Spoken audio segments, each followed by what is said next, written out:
आज का हमारा प्रश्न है, एक वृत्त की दो समांतर जीवाओं की लंबाई क्रमशः 6 सेंटीमीटर तथा 8 सेंटीमीटर है। दोनों जीवा केंद्र से नीचे हैं। इनके बीच की दूरी 1 सेंटीमीटर है। वृत्त की त्रिज्या कितनी हुई? ठीक है, तो सबसे पहले हम वृत्त बना लेते हैं। एक वृत्त है। अब इसकी दो जीवा हैं 6 सेंटीमीटर और 8 सेंटीमीटर लंबी। ठीक है, तो दो जीवा यहाँ पर जो मैं बना लेता हूँ। ठीक है, एक जीवा ये है और दूसरी जीवा ये है। ठीक है, जैसे एक जीवा ए बी है जिसकी लंबाई 6 सेंटीमीटर है। दूसरी जीवा सी डी है जिसकी लंबाई यहाँ पर क्या है, 8 सेंटीमीटर है। ठीक है, दोनों जीवा केंद्र से नीचे है, तो वो केंद्र है और नीचे की साइड है। ठीक है, और वृत्त की त्रिज्या अपन को यहाँ पर मालूम यहाँ पर करना है। ठीक है, तो वृत्त की त्रिज्या मतलब ओ से लेके सी तक भी वृत्त की त्रिज्या है और ओ से लेके ए तक भी वृत्त की त्रिज्या है, मतलब आर है। अब देखें, जीवा ए बी की लंबाई है 6 सेंटीमीटर है। इसका मतलब जैसे यहाँ पर यदि मैं एम मान लूं यहाँ पर, और यहाँ पर बिंदु यहाँ पर एन ले लूं, तो ए बी बराबर यदि 6 है तो ए एम बराबर कितनी बनेगी, 3 बनेगी। इसी तरह से यहाँ पर क्या जी व सी डी कितनी, यहाँ पर 8 है, तो सी डी बराबर यदि 8 है तो यहाँ पर सी एन बराबर कितना, आधा बनेगा, मतलब 4 हो जाएगा। ठीक है, दोनों जीवा केंद्र से नीचे, इनके बीच की दूरी 1 सेंटीमीटर है, मतलब इन दोनों जीवाओं की बीच की दूरी कितनी है, 1 सेंटीमीटर है, मतलब एम एन की बीच की दूरी 1 सेंटीमीटर है। ठीक है, वृत्त की त्रिज्या अपन को पता करना है, तो सबसे पहले हम यहाँ पर क्या है, वृत्त की त्रिज्या हमको यहाँ पर क्या मालूम करना है। ठीक है, तो यहाँ से यहाँ तक, ओ से लेके एन तक की दूरी अपने पता नहीं है जी, हम मान लेते हैं जैसे जी एक्स है और वृत्त की त्रिज्या क्या है, यहाँ पर आर है। ठीक है, तो दो त्रिभुज हमारे पास बन गए, तो पहले मैं चलता हूँ यहाँ पर त्रिभुज ओ सी एन में। ठीक है, ओ सी एन मतलब ऊपर वाला, ओ सी एन इसमें, तो पाइथागोरस प्रमेय लगा दें। तो पाइथागोरस प्रमेय क्या होता है, कर्ण का वर्ग मतलब यहाँ पर ओ सी का वर्ग मतलब आर का वर्ग, बराबर लंब का वर्ग मतलब ओ एन का वर्ग मतलब एक्स का वर्ग, प्लस आधार का वर्ग मतलब सी एन का वर्ग मतलब 4 का वर्ग 16। ठीक है, अब इसको जैसे मैं यहीं पर फर्स्ट नंबर दे देता हूँ, फिर चलते हैं यहाँ पर क्या है, दूसरे वाले त्रिभुज मतलब ए एम ओ में। ठीक है, त्रिभुज ए एम ओ में, इसमें ही पाइथागोरस प्रमेय लगाते हैं। तो ए ओ का वर्ग मतलब आर का वर्ग, ये ए हुए वृत्त की त्रिज्या है, बराबर ओ एम का वर्ग मतलब यहाँ पर एक्स प्लस 1 का वर्ग। ठीक है, तो एक्स प्लस 1 का होल स्क्वायर, और प्लस आधार मतलब ए एम मतलब 3 का वर्ग यानी कि 9। ठीक है, तो जी इसको नंबर यहाँ पर हम जैसे समीकरण 2 दे देते हैं। अब समीकरण 1 और 2 क्या है, को हल कर देते हैं। ये भी आर स्क्वायर का मान है और ये भी आर स्क्वायर का मान है, तो समीकरण 1 व 2 से, 1 व 2 से। ठीक है, तो देखें यहाँ पर क्या बनेगा, एक्स स्क्वायर बराबर x square plus 16, r square का मान, तो एक्स स्क्वायर प्लस 16। ठीक है, बराबर क्या है, दूसरा समीकरण क्या है, एक्स प्लस 1 का होल स्क्वायर है, तो इसको ए प्लस बी के होल स्क्वायर तोड़ दें, तो ए स्क्वायर मतलब एक्स का स्क्वायर, बी स्क्वायर मतलब 1 का स्क्वायर, प्लस 2 मतलब 2x, और प्लस 9 यहाँ पर है ही। ठीक है, एक्स स्क्वायर से एक्स स्क्वायर कट जाएगा।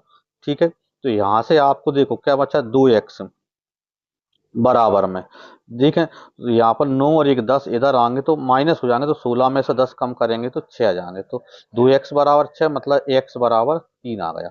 अब इस x का जो मान है समीकरण 1 में रख दें, जिससे आपको r का मान मतलब त्रिज्या निकल जाएगा। ठीक है, तो 1 में यहाँ पर x का मान यहाँ पर रख रहा है, तो r का वर्ग बराबर में x का वर्ग मतलब 3 का वर्ग यानी 9 प्लस 16 यहाँ पर जी है, 16 9 25 हो गए, मतलब आर वर्ग बराबर कितना, 25 हो गया। ठीक है, यानी इसका मतलब ये है कि आर बराबर, तो वर्ग हटाएंगे तो 25 का वर्गमूल यानी 5 आ जाएगा। तो वो इस वृत्त की जो त्रिज्या है वो कितनी है, 5 सेंटीमीटर है, यानी ऑप्शन डी आंसर आपका बन जाएगा। अगला प्रश्न है, किसी वृत्त की त्रिज्या 5 सेंटीमीटर है, केंद्र के विपरीत दो समांतर जीवाओं की लंबाई क्रमशः 8 सेंटीमीटर तथा 6 सेंटीमीटर है। इन जीवाओं के बीच की दूरी कितनी है? ठीक है, तो देखें यहाँ पर ये वृत्त है और इसकी त्रिज्या कितनी है, 8 है, तो त्रिज्या जैसे ओ ए भी त्रिज्या है, ओ सी भी त्रिज्या है, क्योंकि त्रिज्या यानी केंद्र से परिधि तक की दूरी। ठीक है, तो आर बराबर यहाँ पर 5 दी है और ये भी आर बराबर यहाँ पर भी कितना है, 5 है, मतलब ओ ए भी 5 है और ओ सी भी 5 है। अब उसमें बोल रहा है कि इनकी जो लंबाई है वो 8 सेंटीमीटर और 6 सेंटीमीटर, तो जी व ए भी बराबर 8 है, तो इसका मतलब ए से लेके एम तक 8 का आधा मतलब 4 बनेगा। इसी प्रकार जीवा CD बराबर कितना यहाँ पर 6 है, तो CN कितना बनेगा 6 का आधा मतलब 3। ठीक है, अब आपको चाहिए कि इन जीवाओं के बीच की दूरी मतलब एम से लेके एन तक, तो इसके लिए आपको ON और OM की वैल्यू चाहिए। तो पहले हम जैसे यहाँ पर चलते हैं त्रिभुज, नीचे वाले में त्रिभुज AMO में पाइथागोरस प्रमेय लगा दें AMO। ठीक है, तो पाइथागोरस प्रमेय कर्ण का वर्ग मतलब R का वर्ग यानी 5 का वर्ग 25 बराबर लंब का वर्ग मतलब OM का वर्ग जो अपने पता नहीं है। ठीक है, प्लस आधार का वर्ग मतलब 4 का वर्ग 16, 16 इधर आएगा तो OM वर्ग बराबर कितना आएगा यहाँ पर 9 आ जाएगा। ठीक है, यानी इसका मतलब ये है कि यहाँ पर क्या है OM बराबर तो 9 का वर्गमूल मतलब 3 आ गया। ठीक है, अब इसी तरह से अब हम चलेंगे त्रिभुज OCN में। ठीक है, किस में चलें त्रिभुज OCN में। ठीक है, इसमें ही पाइथागोरस प्रमेय लगा दें, तो कर्ण का वर्ग मतलब OC का वर्ग मतलब 5 का वर्ग 25 हो गया बराबर लंब का वर्ग मतलब ON का वर्ग जो अपने पता करना है, तो ये ON की जगह ON लिख दिया प्लस आधार का वर्ग मतलब CN का वर्ग मतलब 9।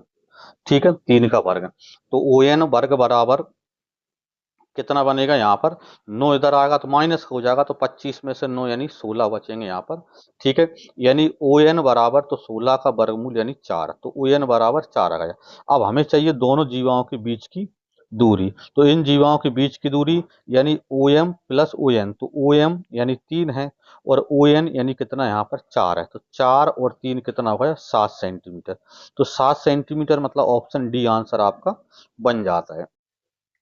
अगला प्रश्न है, दिए गए चित्र में PQRS एक चक्रीय चतुर्भुज है तथा POQ इस वृत्त का व्यास है। ठीक है, तो यहाँ पर देखो PQRS क्या है चक्रीय चतुर्भुज है और POR इसका क्या है एक वृत्त, इस वृत्त का व्यास है।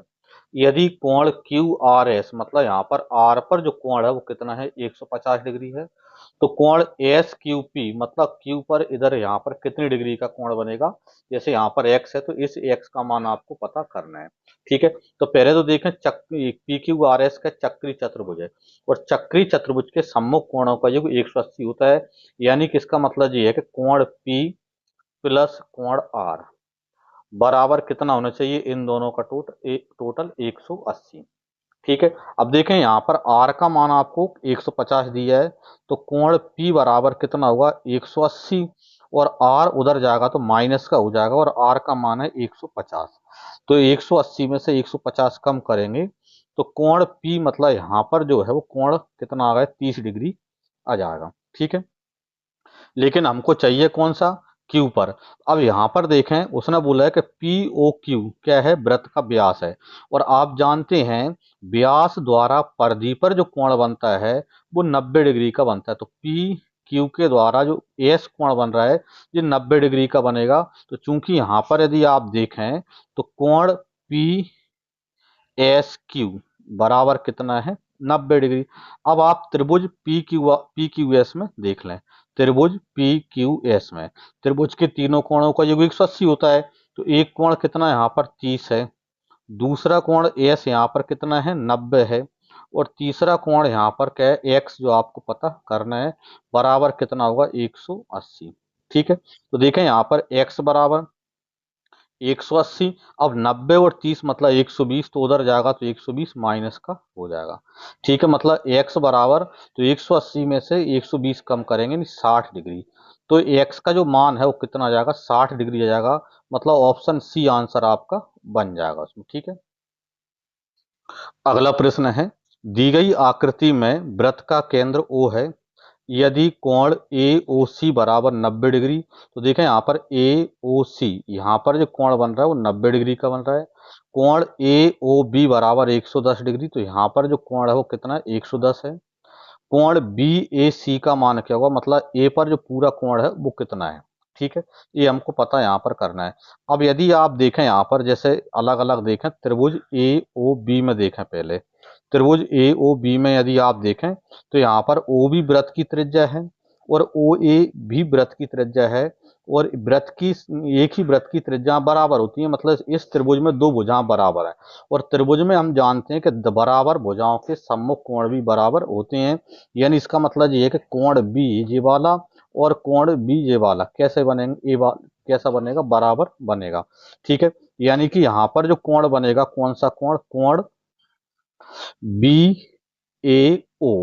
ठीक है, बी ए ओ ये वाला कोण कितना बनेगा यहाँ पर, तो 180 में से 110 तो यहाँ पर है ऊपर, अब बचा 70, तो 70 का आधा ए पर जाएगा और आधा बी पर जाएगा, मतलब कोण बी ए ओ जो बनेगा 70 का आधा मतलब 35 डिग्री बनेगा। ठीक है, और इसी तरह से यहाँ पर कोण इधर कौन सा, कोण सी ओ ए, पहले हम देखें यहाँ पर त्रिभुज ए सी ओ में। ठीक है, एसीओ में, तो एसीओ में देखेंगे तो यहाँ पर क्या है दो भुजाएं बराबर हैं इसमें भी, जैसे ओसी वृत्त की त्रिज्या है और ओए वृत्त की त्रिज्या है, तो एक ही वृत्त की सभी त्रिज्या बराबर होंगी, तो इसका मतलब ये है कि इनके आमने सामने के कोण भी बराबर होंगे, और आमने सामने कोण बराबर होंगे तो जो कोण यहाँ पर कौन सा सी ए ओ, ठीक है, सी ए ओ ये वाला जो कोण है वो कितना बनेगा, तो यहाँ पर 90 तो ये है, तो ये दो ए और सी का टोटल 90 बनेगा, तो 90 का आधा ए पर आ जाएगा, यानी 45 डिग्री यहाँ पर ये बन जाएगा। ठीक है, अब हमको चाहिए पूरा वाला कोण। ठीक है, इसलिए इन दोनों को प्लस कर दो, तो कोण बी ए सी बराबर, यानी एक्स बराबर क्या बनेगा, तो बी ए सी मतलब इधर वाला भाग प्लस इधर वाला, मतलब 35 प्लस 45। ठीक है, तो 35 प्लस 45 यानी कितना हो जाएगा यहाँ पर 80 डिग्री, तो 80 डिग्री आपका आंसर बन जाएगा, मतलब ऑप्शन डी आंसर इसका हो जाएगा। अगला प्रश्न है, दी गई आकृति में वृत्त के बाहर बिंदु P से जीवाएं PA तथा PC खींची गई। जी, वृत्त के बाहर एक बिंदु P है, इससे दो जीवाएं, एक PA और एक PC, दो जीवाएं खींची गई हैं, और फिर इसमें दिया है PA बराबर कितना है 8 सेंटीमीटर।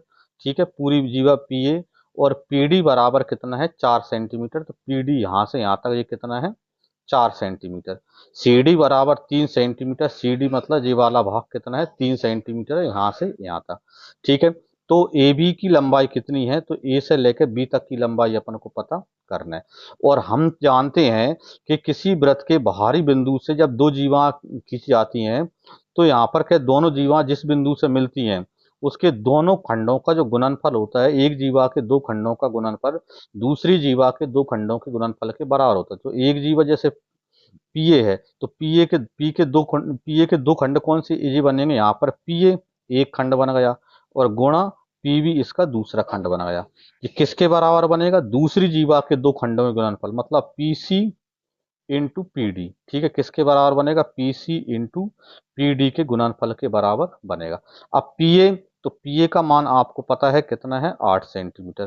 पीवी, तो पीवी का मान आपको यहाँ पर क्या पता नहीं, तो पीवी की जगह हम पीवी लिख दें, बराबर पीसी, तो पीसी देखो यहां से यहां तक, तो 4 प्लस 3 यानी 7 इंटू पीडी, तो पीडी कितनी है, पी से लेकर डी तक कितना है 4।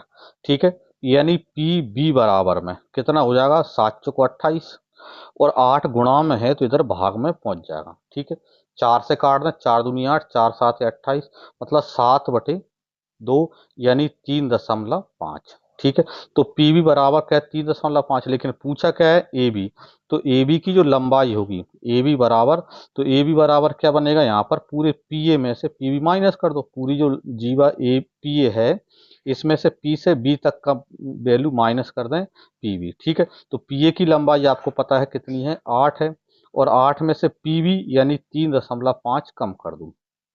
ठीक है, तो कितने बचेंगे यहाँ पर 8 में से क्या पहले 3 कम करेंगे 5 बचेंगे, और 5 में से आधा और कम करेंगे तो 4.5 मतलब 4.5 सेंटीमीटर। ठीक है, तो 4.5 सेंटीमीटर ए बी की लंबाई आ जाएगी, मतलब ऑप्शन डी आंसर आपका बन जाएगा।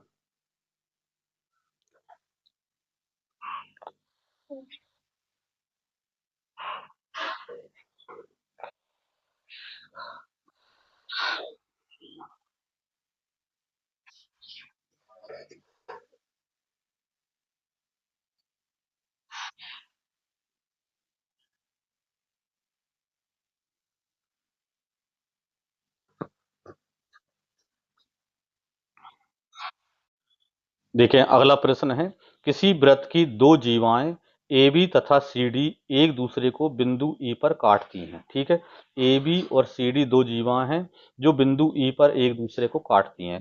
ए ई बराबर 4 सेंटीमीटर, ए से लेकर ई तक 4 सेंटीमीटर है, EB बराबर 6 सेंटीमीटर, ई से लेके बी तक 6 सेंटीमीटर है। CE बराबर 5, ये CE बराबर कितना है 5 है। और ED मतलब यहाँ पर ये ई से लेके डी तक ये पता करना, तो इसको हमने x मान लिया। तो नियम वही है जो अभी पिछले नियम में उस प्रश्न में किया था कि यहाँ पर जब दो जीवाएं व्रत के अंदर या बाहर काटती हैं, उसमें व्रत के बाहर काट रही थी, इसमें व्रत के अंदर काट रही। जब दो जीवाएं व्रत के अंदर या बाहर काटें तो एक जीवा के दो खंडों का गुणनफल दूसरी जीवा के दो खंडों के गुणनफल के बराबर होता है। ये आप ध्यान उसमें रखें, चाहे वो अंदर काटें या बाहर काटें। जैसे ए बी के दो खंड यहाँ पर क्या बनेंगे, ए ई और बी ई, ए ई गुणा बीई। दूसरी जीवा जैसे सी डी है तो इसके दो खंड सीई और इनटू में डीई के गुणनफल के बराबर बनेगा। तो ए तो ए से लेके ई तक कितना है 4 है। बीई तो बी से लेके ई तक कितना है 6 बराबर सीई तो सीई कितना यहाँ पर 5 है। और डीई जैसे हमने यहाँ पर एक्स मान लिए जिसकी वैल्यू आपको चाहिए तो यहाँ पर एक्स लिख दो।